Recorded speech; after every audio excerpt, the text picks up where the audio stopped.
Баршаңызға қайырлы күн достар. Бүгін сіздермен шайға арналған керемет печеньенің рецептімен бөлісетін боламын. Жасап көріңіздер.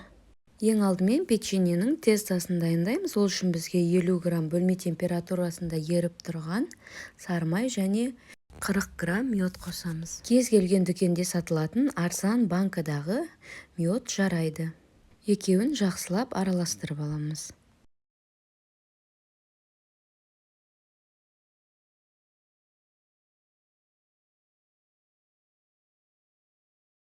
Үстіне 50 грамм құмшекерімізді салып, тағы да араластырамыз.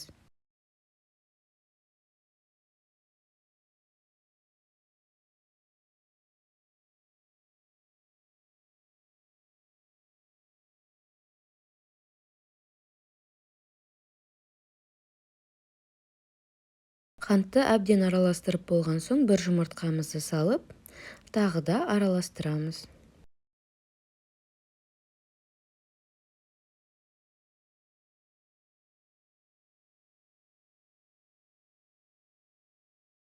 Дайын болған сұйық массамыздың үстіне 250 грамм ұнымызды екіге бөліп саламыз.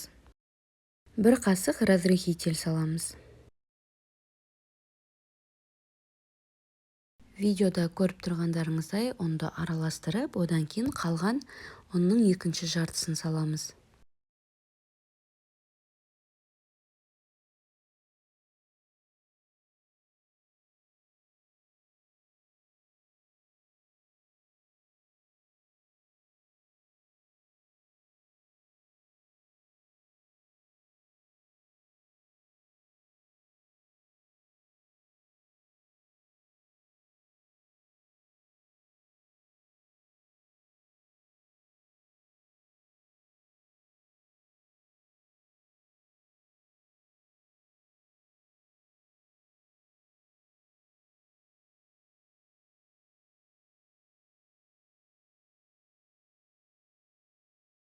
Көріп тұрғандарыңыздай жұмсақ, әдемі теста шығады.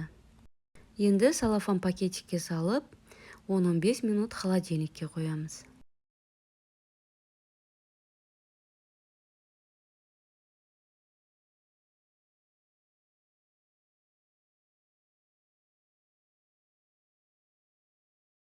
Видеоны соңына дейін көріңіздер, қалай жасалу жолы видеода анық көрсетілген.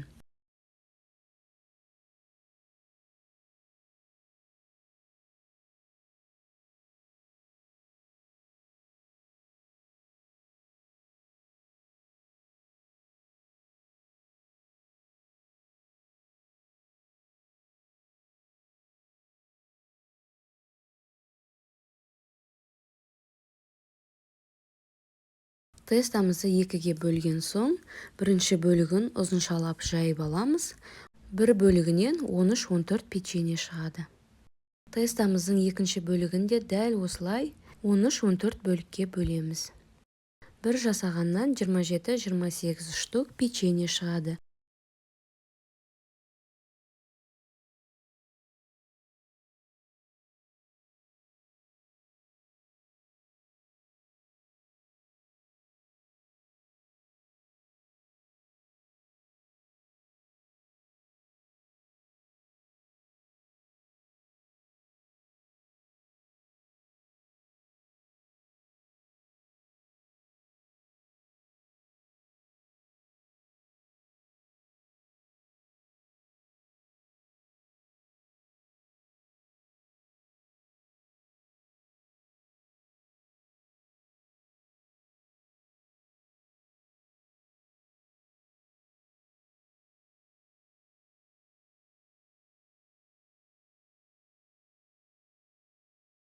Алдын ала қыздырылған 180 градустағы печкамызға 15-20 минут салып пісіріп аламыз. Егер де менің рецептерім ұнаса, лайк басып, комментарий жазып, каналға тіркелуді ұмытпаймыз. Баршаңызға ас болсын, сіздермен бірге Тоғжанның асханасы. Күн сайын арнамда жаңа рецепттер, сондықтан да қоңыраушаны басып қойсаңыздар, жаңа рецепт салынған кезде сіздерге хабарлама келіп тұрады.